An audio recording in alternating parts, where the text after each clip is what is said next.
New York के नए elected mayor Zohran Mamdani ने ट्रंप से मुलाकात की।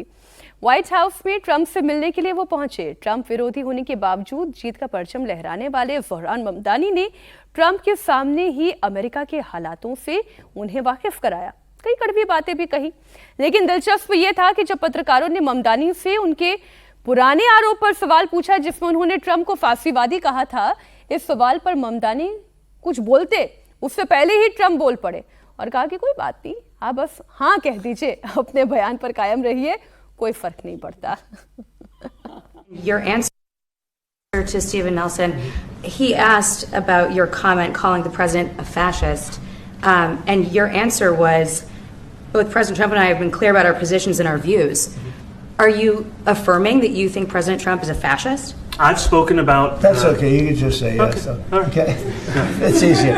It's easier than explaining it. I don't mind. Mr. President, I wanted to ask you...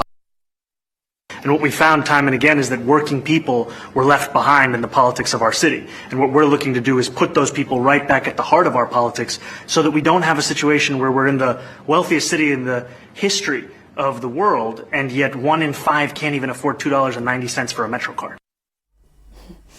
interesting. Harshvardhan ji तुरंत उनके हाथ पे पैच करते हुए बोला कि ऐसी कोई तुम्हें उस पर चिंता करने की जरूरत नहीं है, there is no need to stress on it, और आप बस हाँ कह दीजिए, बाकी सब समझते ही हैं। नहीं देखिए मीनाक्षी, मुझे लगता है कि ये ट्रंप का जो कैरेक्टर है ना, उनका जो पर्सोना है उसको ये डिफाइन करता है।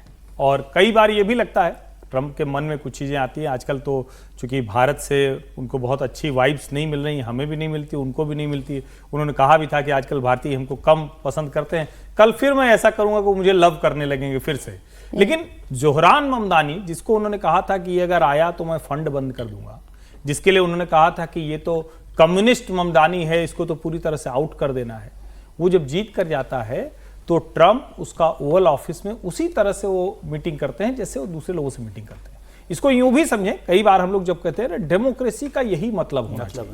आप ये तो हो नहीं सकता है कि सब एक जैसा सोचने लगे, ऐसा होगा तो फिर वो वन पार्टी डेमोक्रेसी हो जाएगी जो असल में डिक्टेटरशिप है, चाइना जैसी। तो मुझे लगता है ये ठीक है। अब ये है कि दोनों की जो पॉलिसी है वो कितनी टकराएगी।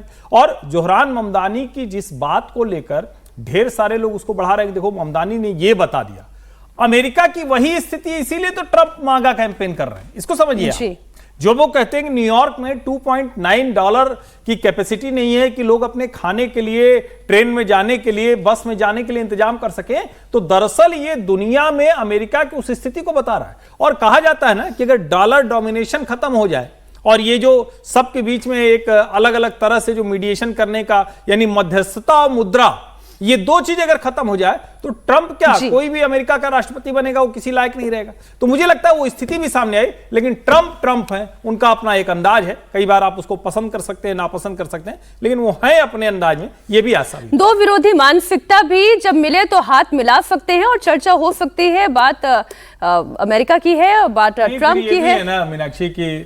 चुनाव में हार जीत के बाद भी जाना तो चाहिए था ना तेजस्वी को। हमारे यहाँ तो नेता प्रतिपक्ष हैं, वो यहाँ पर फिर वोट चोर गद्दी चोर जैसे नारे होते हैं, मतलब छोड़िए ना, उस तरह नहीं जाते। ट्रंप ने जो है ना ममदानी को जो है ह्यूमिलिएशन से बचा लिया, क्योंकि वो इस पर कुछ बोलते तो भी परेशानी होती, बल्कि इस तरह से एक बेहतर लीडर के तौर पे उन्होंने अपने आप को रिप्रेजेंट किया। भले ही हम ट्रंप को कुछ भी कहते रहे, ठीक बात, ममदानी अपनी बात कर रहे हैं और रिलैक्स कॉन्वर्सेशन था। इमेज इससे बड़ा हुआ होगा, कोई छोटा नहीं होगा।